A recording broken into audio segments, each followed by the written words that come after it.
Hi hello welcome to my YouTube channel. ಎಲ್ಲರಿಗೂ ವರಮಹಾಲಕ್ಷ್ಮಿ ಹಬ್ಬದ ಶುಭಾಶಯಗಳು. ಇದು ನಾನು ವರಮಹಾಲಕ್ಷ್ಮಿ ಹಬ್ಬಕ್ಕೆ ರೆಡಿಯಾಗಿದ್ದೆ, ಈ ರೀತಿ ರೆಡಿಯಾಗಿದೆ. ಹೇಗೆ ಕಾಣ್ತಾ ಇದ್ದೀನಿ ಅನ್ನೋದನ್ನು ನನ್ನ ಕಮೆಂಟ್ ಬಾಕ್ಸಲ್ಲಿ ತಿಳಿಸಿ.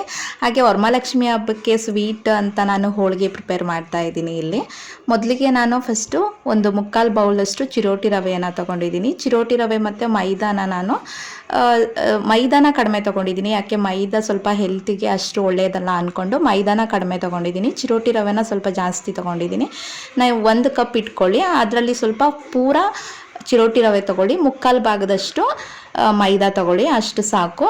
ಈಗ ಎರಡನ್ನೂ ಫಸ್ಟು ಚೆನ್ನಾಗಿ ಮಿಕ್ಸ್ ಮಾಡ್ಕೊಳ್ತಾ ಇದ್ದೀನಿ. ಚೆನ್ನಾಗಿ ಈ ಥರ ಮಿಕ್ಸ್ ಮಾಡ್ಕೊಂಡಾದ್ಮೇಲೆ ನಿಮಗೆ ನಿಮ್ಮ ಚಾಯ್ಸು, ತುಪ್ಪ ಇಲ್ಲ ಎಣ್ಣೆ ಯಾವುದನ್ನಾದರೂ ಸ್ವಲ್ಪ ಹಾಕೋಬೋದು. ನಾನು ಒಂದು 5 to 6 ಸ್ಪೂನಷ್ಟು ತುಪ್ಪ ಹಾಕೋತಾ ಇದ್ದೀನಿ. ಹಾಗೆ ಅದಕ್ಕೆ ಸ್ವಲ್ಪ ಅರಿಶಿಣದ ಪುಡಿನೂ ಹಾಕೋತಾ ಇದ್ದೀನಿ. ಸ್ವಲ್ಪ ಕಲರ್ ಬಂದರೆ ನೋಡೋದಕ್ಕೆ ಲುಕ್ಕಾಗಿ ಚೆನ್ನಾಗಿರುತ್ತೆ ಅಂತ. ಸೊ ಎಲ್ಲನೂ ಕೂಡ ನೀಟಾಗಿ ಮಿಕ್ಸ್ ಮಾಡ್ಕೋತಾ ಇದ್ದೀನಿ. ವಾಟರ್ ಹಾಕಲ್ದೇ ಫಸ್ಟ್ ನೀಟಾಗಿ ಮಿಕ್ಸ್ ಮಾಡ್ಕೊಳ್ಳಿ. ನನಗೆ ಇದು ಪಾತ್ರೆ ಅಡ್ಜಸ್ಟ್ ಆಗಲಿಲ್ಲ, ಅದಕ್ಕೆ ಇನ್ನೊಂದು ಬೇರೆ ಪಾತ್ರೆ ತೊಗೋತಾ ಇದ್ದೀನಿ. ಅದು ಸ್ವಲ್ಪ ದೊಡ್ಡದಾಗಿದೆ, ಕಲಿಸುವಾಗ ನೀಟಾಗಿ ಕಲಿಸ್ಬೋದು ಅಂತ. ಈಗೆಲ್ಲ ಮಿಕ್ಸ್ ಮಾಡ್ಕೊಂಡಾದ್ಮೇಲೆ ಸ್ವಲ್ಪನೇ ನೀರನ್ನ ಆ್ಯಡ್ ಮಾಡ್ಕೋಬೇಕು. ಹೀಗೆ ಸ್ವಲ್ಪನೇ ನೀರನ್ನ ಆ್ಯಡ್ ಮಾಡ್ತಾ ಕಲಿಸೋದ್ರಿಂದ ಹಿಟ್ಟು ಚೆನ್ನಾಗಿ ಹೊಂದ್ಕೊಳ್ಳುತ್ತೆ, ಹಾಗೂ ನೀಟಾಗಿ ಕೂಡ ಬರುತ್ತೆ, ಎಲ್ಲೂ ಕೂಡ ಗಂಟಾಗ್ದೇನೆ. ನೋಡಿ ಇದೇ ಥರ ಸ್ವಲ್ಪ ನೀರು ಆ್ಯಡ್ ಮಾಡಿಕೊಂಡು ಕಲಿಸ್ಕೊತಾ ಬನ್ನಿ. ಒಂದು 3 to 4 ಮಿನಿಟ್ಸ್ ಈ ಥರ ನೀಟಾಗಿ ಕಲಿಸ್ಕೊಂಡಾಗ ಈ ಥರ ಸಾಫ್ಟಾಗಿ ಹಿಟ್ಟು ರೆಡಿ ಆಗುತ್ತೆ. ನೋಡಿ ಈ ಥರ ಸಾಫ್ಟಾಗಿದೆ. ಚಪಾತಿ ಹಿಟ್ಟು ಅದಕ್ಕೆ ಕಲಿಸ್ಕೋಬಾರ್ದು, ತುಂಬ ಸಾಫ್ಟಾಗಿ ಕಲಿಸ್ಕೋಬೇಕು. ಇದ್ರ ಮೇಲೆ ನಿಮಗೆ ಎಷ್ಟು ಎಣ್ಣೆ ಬೇಕು, ತುಪ್ಪ ಬೇಕು ಸ್ವಲ್ಪ ಆ್ಯಡ್ ಮಾಡ್ಕೊಳ್ಳಿ. ಹಾಕ್ಕೊಂಡು ಅದು ಸ್ವಲ್ಪ ನೆನಿಬೇಕಲ್ವ, ಎಣ್ಣೆಲಿ ಇಲ್ಲ ತುಪ್ಪದಲ್ಲಿ ಚೆನ್ನಾಗಿ ನೆನೆಯೋಕ್ಕೆ ಬಿಟ್ಬಿಡಿ. ಈ ಹಿಟ್ಟನ್ನು ಮಧ್ಯಾಹ್ನನೇ ಪ್ರಿಪೇರ್ ಮಾಡಿದ್ದೆ, ಸಂಜೆವರೆಗೆ ಚೆನ್ನಾಗಿ ನೆಂದಿರುತ್ತಲ್ವ, ಆವಾಗ ಸಂಜೆ ಮೇಲೆ ಒಬ್ಬಟ್ಟನ್ನ ಮಾಡ್ಕೋಬೋದು ಅಂತ. ನೋಡಿ ಸಂಜೆ ಆದಮೇಲೆ ನಾನು ಒಬ್ಬಟ್ಟು ಮಾಡೋಣ ಅಂತ ರೆಡಿ ಮಾಡ್ಕೋತಾ ಇದ್ದೀನಿ. ಈ ರೀತಿ ಸಾಫ್ಟಾಗಿ ಚೆನ್ನಾಗಿ ನೆಂದಿದೆ. ನಾನು ಮಾಡ್ತಾ ಇರೋದು ಬಂದು ಇವತ್ತು ಕಾಯಿ ಒಬ್ಬಟ್ಟು.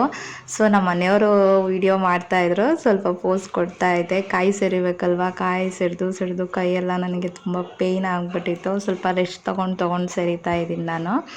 ಕಾಯಿ ಒಬ್ಬಟ್ಟಿಗೆ ನಾನು ಒಂದು 6 ತೆಂಗಿನಕಾಯಿ ತೊಗೊಂಡಿದ್ದೆ. ಇಲ್ಲಿ ನಾನು ಬೆಲ್ಲನ, ಒಂದು ತೆಂಗಿನಕಾಯಿ ಎಷ್ಟು ತೊಗೋತೀವಿ ಅದರಲ್ಲಿ ನಾವು ಅರ್ಧದಷ್ಟು ಬೆಲ್ಲ ತೊಗೋತೀವಿ. ಸಪೋಸ್ ನಮಗೆ ಇದೇ ಕಪ್ಪಲ್ಲಿ ನಾನು ಒಂದು 4 ಕಪ್ಪಷ್ಟು ತೆಂಗಿನಕಾಯಿ ತೊಗೊಂಡಿದ್ದೀನಿ ಅಂದರೆ ನಾನು 2 ಕಪ್ಪಷ್ಟು ಬೆಲ್ಲ ತೊಗೋತೀನಿ. ಸ್ವೀಟ್ ನಿಮಗೆ ಜಾಸ್ತಿ ಬೇಕಾದರೆ ಸ್ವಲ್ಪ ಅರ್ಧ ಕಪ್ಪಷ್ಟು ಆ್ಯಡ್ ಮಾಡ್ಕೋಬೋದು. ನಾರ್ಮಲ್ ಸ್ವೀಟ್ ಸಾಕು ಅಂತಂದರೆ ಇಷ್ಟೇ ಸಾಕು. ಇದಕ್ಕೆ ಅಂದರೆ 4 ಕಪ್ ನೀವು ತೆಂಗಿನ ತುರಿ ತೊಗೊಂಡ್ರೆ ಅದಕ್ಕೆ 2 ಕಪ್ ಬೆಲ್ಲ ಆ್ಯಡ್ ಮಾಡ್ಕೊಳ್ಳಿ. ಅದಕ್ಕೆ ಸ್ವಲ್ಪ ನೀರು ಹಾಕ್ಕೊಂಡು ಈ ಕಡೆ ಬೆಲ್ಲನ ಕರಗಕ್ಕೆ ಬಿಟ್ಟಿದ್ದೀನಿ. ಹಾಗೆ ಕಾಯಿನ ಸ್ವಲ್ಪ ರುಬ್ಕೋಬೇಕಲ್ವಾ, ಅಂದರೆ ತುಂಬ ನೈಸಾಗೂ ರುಬ್ಕೋಬಾರ್ದು, ಹಾಗೂ ತರ್ತರಿಯಾಗಿ ರುಬ್ಕೋಬಾರ್ದು, ಮೀಡಿಯಮ್ ಥರ. ನೋಡಿ ನಾನು ತೋರಿಸ್ತಾ ಇದ್ದೀನಲ್ಲ, ಈ ಥರ ಸ್ವಲ್ಪನೇ ನೀರು ಹಾಕ್ಕೊಂಡು ರುಬ್ಕೊಳ್ಳಿ, ಜಾಸ್ತಿ ನೀರು ಹಾಕಕ್ಕೆ ಹೋಗಬೇಡಿ. ಗಸಗಸೆನ ಸ್ವಲ್ಪ ಫ್ರೈ ಮಾಡ್ಕೊಂಡು ಇಟ್ಕೊಳ್ಳಿ. ಇಲ್ಲಿ ಬೆಲ್ಲ ಪಾಕ ಬಂದಿತ್ತು ಅಂತ ಅಂದರೆ ಸ್ವಲ್ಪ ನೀರಿಗೆ ನೀವು ಬೆಲ್ಲದ ಪಾಕ ಹಾಕಿ ನೋಡಿದಾಗ ಈ ಥರ ಕುತ್ಕೊಳ್ಳುತ್ತೆ, ಅಂದರೆ ಕದರಲ್ಲ, ನೀರು ಜೊತೆ ಬೆರೆಯಲ್ಲ. ಅದು ಈ ಥರ ಒಂದು ಕಡೆ ಸೇರಿಸಿದಾಗ ನೋಡಿ ಅದು ಈ ಥರ ಬಂದರೆ ಅದು ನೀಟಾಗಿ ಆಗಿದೆ ಪಾಕ ಅಂತ. ಪಾಕ ಎಲ್ಲ ರೆಡಿ ಆದಮೇಲೆ ನಾವು ಕಾಯಿ ಏನು ರುಬ್ಬಿಟ್ಕೊಂಡಿರ್ತೀವಿ ಅದನ್ನು ಸ್ವಲ್ಪನೇ ಆ್ಯಡ್ ಮಾಡ್ತಾ ಮಿಕ್ಸ್ ಮಾಡ್ತಾ ಇರಬೇಕು, ಗಂಟಾಗಬಾರ್ದು. ಅದು ಕೈ ಬಿಡ್ದೇನೆ ನೀಟಾಗಿ ಈ ರೀತಿ ಮಿಕ್ಸ್ ಮಾಡ್ಕೋತಾನೆ ಇರಬೇಕಾಗುತ್ತೆ. ಸ್ವಲ್ಪನೇ ಆ್ಯಡ್ ಮಾಡ್ತಾ ಮಿಕ್ಸ್ ಮಾಡ್ತಾ ಇರಿ. ಹಾಗೆ ನೀವು ಇದು ವರಮಹಾಲಕ್ಷ್ಮಿ ಹಬ್ಬಕ್ಕೆ ಮಾಡಿರೋದ್ರಿಂದ ಟೇಸ್ಟ್ ಏನು ನೋಡಿರಲ್ಲ, ಒಂದು ಅಳತೆಯಲ್ಲಿ ಮಾಡ್ಕೊಂಡಿದ್ದೀನಿ ನಾನು. ನಿಮಗೆ ಮಾಡ್ತಾ ಇದ್ದರೆ ಅಭ್ಯಾಸ ಇದ್ದರೆ ನಿಮಗೆ ನೋಡಿದ ತಕ್ಷಣ ಗೊತ್ತಾಗ್ಬಿಡುತ್ತೆ, ಅದ್ರ ಕಲರಲ್ಲಿ ಗೊತ್ತಾಗುತ್ತೆ ನಿಮಗೆ ಸ್ವೀಟ್ ಕಡಿಮೆ ಇದೆಯಾ ಜಾಸ್ತಿ ಇದೆಯಾ ಅಂತ. ಇಲ್ಲ ಅಂತಂದರೆ ನಾನು ಹೇಳಿದ್ನಲ್ಲ, ಈಗ 4 ಕಪ್ ಕಾಯಿ ತುರಿ ತೊಗೊಂಡಿದ್ದೀರಾ ಅಂತಂದರೆ ಅದಕ್ಕೆ 2 ಕಪ್ ಬೆಲ್ಲ ತೊಗೊಂಡ್ರೆ ಸ್ವೀಟ್ ನಾರ್ಮಲ್ ಆಗಿರುತ್ತೆ. ಪಾಯಸ ಜೊತೆ ತಿಂದಾಗ ಕರೆಕ್ಟಾಗಿರುತ್ತೆ. ಸೊ ಈ ರೀತಿ ನೀಟಾಗಿ ಗಂಟಿಲ್ದೇ ತಿರುಗಿಸ್ಕೊಳ್ಳಿ, ಕೈ ಬಿಡದೇ ತಿರುಗಿಸ್ಕೊತಾ ಇರ್ತೀನಿ. ಲೋ ಫ್ಲೇಮ್ ಇಟ್ಕೊಳ್ಳಿ, ತೀರಾ ಹೈ ಫ್ಲೇಮಲ್ಲಿ ಬೇಡ, ಸೀದೋಗ್ಬಿಡುತ್ತೆ. ನೀವು ಯಾವುದೇ ಸ್ವೀಟ್ ಮಾಡಿದಾಗಲೂ ಅಷ್ಟೇ ಲೋ ಫ್ಲೇಮಲ್ಲಿ ಮಾಡಿದಷ್ಟು ಅದ್ರ ರುಚಿ ಚೆನ್ನಾಗಿ ಬರುತ್ತೆ, ಹಾಗೆ ನೀಟಾಗಿ ಕೂಡ ಮಿಕ್ಸ್ ಆಗುತ್ತೆ. ಇನ್ನೊಂದು ಸ್ವಲ್ಪ ಕಾಯಿ ತುರಿ ಇತ್ತು, ಅದನ್ನು ಕೂಡ ಆ್ಯಡ್ ಮಾಡಿಕೊಂಡು ನೀಟಾಗಿ ಕಲಿಸ್ಕೊತಾ ಇದ್ದೀನಿ. ಒಂದು 10 ನಿಮಿಷ ನೀವು ಇದೇ ಥರ ಮಿಕ್ಸ್ ಮಾಡ್ಕೋತಾ ಇರಬೇಕಾಗುತ್ತೆ. ಯಾಕಂದರೆ ತುಂಬ ಏನಾದ್ರು ಒಂದು 15 ಡೇಸ್ ಇಲ್ಲ 20 ಡೇಸ್ ನೀವು ಸ್ಟೋರ್ ಮಾಡಿ ಇಡಬೇಕು ಅಂತಂದರೆ ಅದು ನೀಟಾಗಿ ಲೋ ಫ್ಲೇಮಲ್ಲಿ ಈ ಥರ ಬೆಂದಾಗ ಅದು ಕೆಡೋಕ್ಕೋಗಲ್ಲ, ಚೆನ್ನಾಗಿರುತ್ತೆ. ಸೊ ಹಾಗಾಗಿ ನೀವು ತಿರುಗಿಸ್ತಾ ಅದೇನಾಗುತ್ತೆ ಅಂತಂದರೆ ಗಟ್ಟಿ ಬರುತ್ತೆ. ಹೂರಣ ನೋಡಿ ಈ ರೀತಿ ಆಗುತ್ತೆ ಒಂದು 10 ಮಿನಿಟ್ಸ್ ಆದಮೇಲೆ. ಇದಕ್ಕೆ ನಾವು ಏನು ಫ್ರೈ ಮಾಡ್ಕೊಂಡಿದ್ವಿ ಆ ಗಸಗಸೆನೂ ಕೂಡ ಆ್ಯಡ್ ಮಾಡ್ಕೊಳ್ಳಿ. ಫ್ಲೇವರ್ ಚೆನ್ನಾಗಿ ಬರುತ್ತೆ, ಟೇಸ್ಟು ಕೂಡ ಚೆನ್ನಾಗಾಗುತ್ತೆ. ಇದ್ರ ಜೊತೆಗೆ ಏಲಕ್ಕಿ ಪೌಡರ್ ಕೂಡ ಆ್ಯಡ್ ಮಾಡ್ಕೊಳ್ಳಿ. ನಾನು ಒಂದು 5 to 6 ಏಲಕ್ಕಿ ಪೌಡರ್ನ ನೀಟಾಗಿ ಪುಡಿ ಮಾಡ್ಕೊಂಡು ಹಾಕ್ಕೊಂಡಿದ್ದೆ. ನಿಮಗೆ ಫ್ಲೇವರ್ ಜಾಸ್ತಿ ಬೇಕು ಅಂತ ಅಂದರೆ ಜಾಸ್ತಿ ಆ್ಯಡ್ ಮಾಡ್ಕೋಬೋದು, ಚೆನ್ನಾಗಿ ಕೂಡ ಇರುತ್ತೆ. ನೋಡಿ, ಹಿಟ್ಟು ಹೂರಣ ಯಾವಾಗ ಹದವಾಗಿ ಬೆಂದಿದೆ ಅಂತ ನಿಮಗೆ ಗೊತ್ತಾಗುತ್ತೆ ಅಂತ ಅಂದರೆ ಈ ಥರ ಸೌಟಲ್ಲಿ ನೀವು ತಿರುಗಿಸಿದಾಗ ಆ ಸೌಟಿಗೆ ಅದು ಹೂರಣ ಏನಾಗಬಾರ್ದು, ಅಂಟಬಾರ್ದು. ಅಂಟಿದೇನೆ ಅದು ಸ್ವಲ್ಪ ಬೈಂಡಿಂಗಲ್ಲಿ ಬರಬೇಕು. ಆವಾಗ ಆ ಹೂರಣ ಪರ್ಫೆಕ್ಟಾಗಿ ರೆಡಿಯಾಗಿದೆ ಅಂತ ಅರ್ಥ. ಅದು ಗಸಗಸೆ ಏಲಕ್ಕಿ ಪೌಡ್ರ್ ಏನಿತ್ತು ಅದೆಲ್ಲ ನೀಟಾಗಿ ಸ್ವಲ್ಪ ಕಲಿಸ್ಕೋಬೇಕು. ನೋಡಿ, ಅದು ಅಂಟ್ತಾ ಇಲ್ಲ. ಆ ರೀತಿ ಇದ್ದರೆ ಅಂದರೆ ತುಂಬ ಗಟ್ಟಿ ಕೂಡ ಮಾಡ್ಕೋಬೇಡಿ. ಗಟ್ಟಿ ಮಾಡ್ಕೊಬಿಟ್ರೆ ಅದು ಒಬ್ಬಟ್ಟು ಏನಾಗ್ಬಿಡುತ್ತೆ, ಸ್ವಲ್ಪ ಗಟ್ಟಿ ಆಗಿಬಿಡುತ್ತೆ. ಹೂರಣ ಗಟ್ಟಿನೂ ಇರಬಾರ್ದು, ಹಾಗೆ ತೆಳುನೂ ಇರಬಾರ್ದು, ಮೀಡಿಯಮ್ ಆಗಿ ರೆಡಿ ಮಾಡ್ಕೋಬೇಕು. ಸೊ ಒಬ್ಬಟ್ಟು ಕೂಡ ರೆಡಿ ಮಾಡ್ಕೊಂಡಾಯಿತು, ಬೇಯಿಸ್ಕೊಂಡಿದ್ದೆಲ್ಲ ಆಯಿತು. ಸ್ವಲ್ಪ ಮಾತ್ರ ಬೇಯಿಸ್ಕೊಂಡಿದ್ದೀನಿ, ಇನ್ನೊಂದು ಸ್ವಲ್ಪ ವರಮಹಾಲಕ್ಷ್ಮಿ ಹಬ್ಬ ಆದಮೇಲೆ ಬೇಯಿಸ್ಕೊಳ್ಳೋಣ ಅಂತ. ಲೋ ಫ್ಲೇಮಲ್ಲಿ ಇಟ್ಕೊಂಡೆ ಬೇಯಿಸ್ಕೊಳ್ಳಿ, ಜಾಸ್ತಿ ಹೈ ಫ್ಲೇಮಲ್ಲಿ ಬೇಯಿಸ್ಕೊಳ್ಳೋಕೆ ಹೋಗಬೇಡಿ. ನಾವು ಚಿರೋಟಿ ರವೆ ಮತ್ತು ಮೈದಾನ ಹಾಕಿದ್ದೀವಲ್ವ, ಅದಕ್ಕೆ ನೋಡಿ ಸ್ವಲ್ಪ ಉಬ್ಬಿ ಬರ್ತಾ ಇದೆ. ಈ ಥರ ಉಬ್ಬಂದರೆ ಏನಾಗುತ್ತೆ, ಒಬ್ಬಟ್ಟು ಸಾಫ್ಟಾಗಿರುತ್ತೆ, ಹಾರ್ಡಾಗಿರಲ್ಲ. ಬರೀ ಮೈದಾನೇ ಹಾಕೋದ್ರಿಂದ ಹಾರ್ಡ್ ಆಗಿಬಿಡುತ್ತೆ, ಅದು ತಿನ್ನೋಕ್ಕೆ ಅಷ್ಟು ಚೆನ್ನಾಗಿ ಬರಲ್ಲ. ಈ ರೀತಿ ಎರಡು ಕಡೆನೂ ನೀಟಾಗಿ ಬೇಯಿಸ್ಕೊಳ್ಳಿ. ಇದಾದಮೇಲೆ ಸ್ವಲ್ಪ ಹಬ್ಬಕ್ಕೆ ಪ್ರಿಪ್ರೇಷನ್ ಎಲ್ಲ ಮಾಡ್ಕೋಬೇಕಾಗಿತ್ತು ನಾನು. ಅಂದರೆ ಮಾವಿನ ಸೊಪ್ಪಾಗಿರ್ಬೋದು, ಬಾಳೆಕಂದಾಗಿರ್ಬೋದು ಎಲ್ಲ ರೆಡಿ ಮಾಡ್ಕೋಬೇಕಾಗಿತ್ತು. ನಾವು ಮತ್ತು ನಮ್ಮ ಮನೆಯವರು ಇಬ್ಬರು ರೆಡಿ ಮಾಡ್ಕೋತಾ ಇದ್ನೋ ಬಾಗಿಲಿಗೆಲ್ಲ ತೋರಣ ಕಟ್ಟೋದಕ್ಕೆ ಅಂತ. ಮಾವಿನ ಸೊಪ್ಪೆಲ್ಲ ಚೆನ್ನಾಗಿರುತ್ತಲ್ಲ, ಎಲೆಗಳನ್ನೆಲ್ಲ ಬಿಡಿಸ್ಕೊಂಡು ತೋರಣ ಎಲ್ಲ ಕಟ್ತಾ ಇದ್ದೀವಿ. ಮನೇಲಿ ಎಲ್ಲ ಕೆಲಸನೂ ಒಬ್ಬರೇ ಮಾಡಿದ್ರೆ ಸ್ವಲ್ಪ ಕಷ್ಟ ಅನಿಸುತ್ತೆ. ಇವರು ಸ್ವಲ್ಪ ನನಗೆ ಹೆಲ್ಪ್ ಮಾಡ್ತಾರೆ, ಆ ಥರ ಏನಿಲ್ಲ. ಪ್ರತಿಯೊಂದು ಕೆಲಸದಲ್ಲೂ ನನಗೆ ಹೆಲ್ಪ್ ಮಾಡ್ತಾರೆ, ಹಾಗಾಗಿ ನನಗೆ ಅಷ್ಟೇನು ರಿಸ್ಕ್ ಅನಿಸಲ್ಲ. ಇಬ್ಬರು ಕೂಡ ಒಂದೊಂದು ಬಾಗಿಲಿಗೆ ತೋರಣ ಮಾಡೋಣ ಅಂತ ಪೋಣಿಸ್ತಾ ಇದ್ದೀನಿ.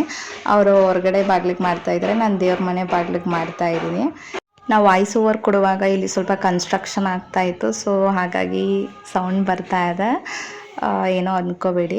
ಬಾಳೆಕಂದೆಲ್ಲ ನೀಟಾಗಿ ಈ ಥರ ರೆಡಿ ಮಾಡ್ಕೊಂಡಿದ್ದೆ.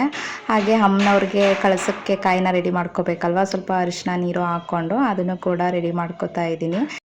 ವರಮಹಾಲಕ್ಷ್ಮಿ ಹಬ್ಬಕ್ಕೆ ಆಲ್ಮೋಸ್ಟ್ ಎಲ್ಲರೂ ಕೂಡ ಈ ರೀತಿ ನೈಟೇ ಪ್ರಿಪ್ರೇಷನ್ ಮಾಡ್ಕೊಂಡಿರ್ತೀರ. ನಾನು ಕೂಡ ಹಾಗೆಯೇ ಪ್ರಿಪ್ರೇಷನ್ ಮಾಡ್ಕೋತಾ ಇದ್ದೀನಿ.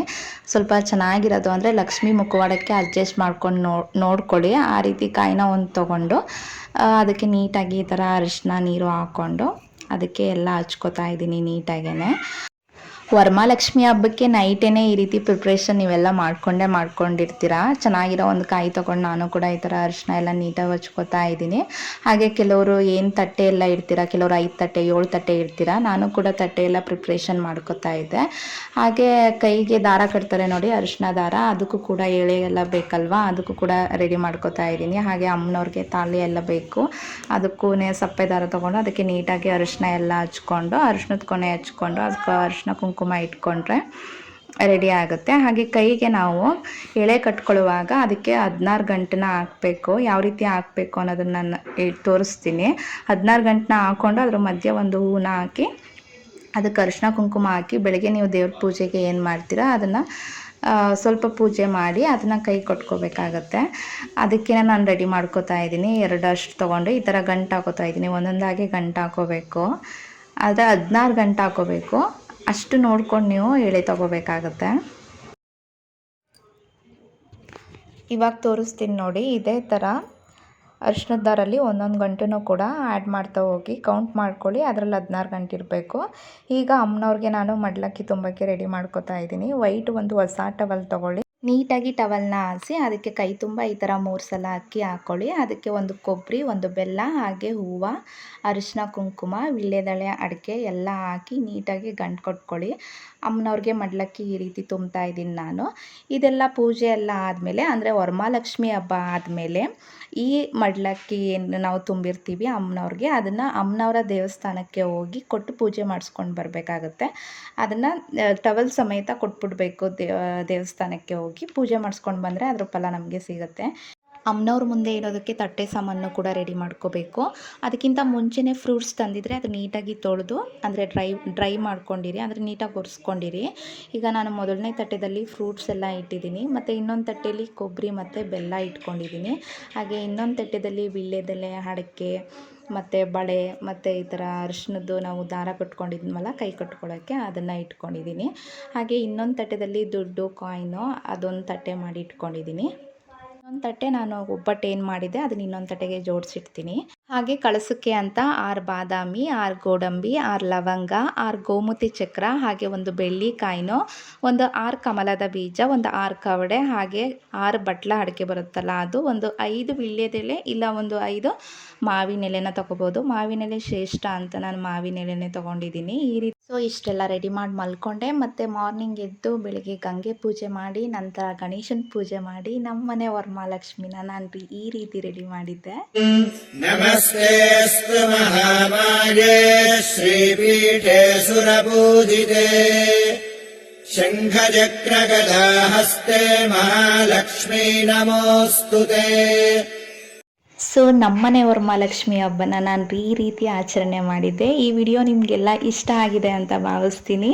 ಹಾಗಿದ್ರೆ ಒಂದು ಲೈಕ್, ಶೇರ್ ಆ್ಯಂಡ್ ಕಮೆಂಟ್. ಇನ್ನೂ ಯಾರು ನನ್ನ ಚಾನಲ್ನ ಸಬ್ಸ್ಕ್ರೈಬ್ ಮಾಡದೆ ನೋಡ್ತಾ ಇದ್ದೀರಾ, ಪ್ಲೀಸ್ ಒಂದು ಸಬ್ಸ್ಕ್ರೈಬ್ ಮಾಡ್ಕೊಂಡು ನೋಡಿ. ಎಲ್ಲರಿಗೂ ಕೂಡ ಹ್ಯಾಪಿ ವರಮಹಾಲಕ್ಷ್ಮಿ.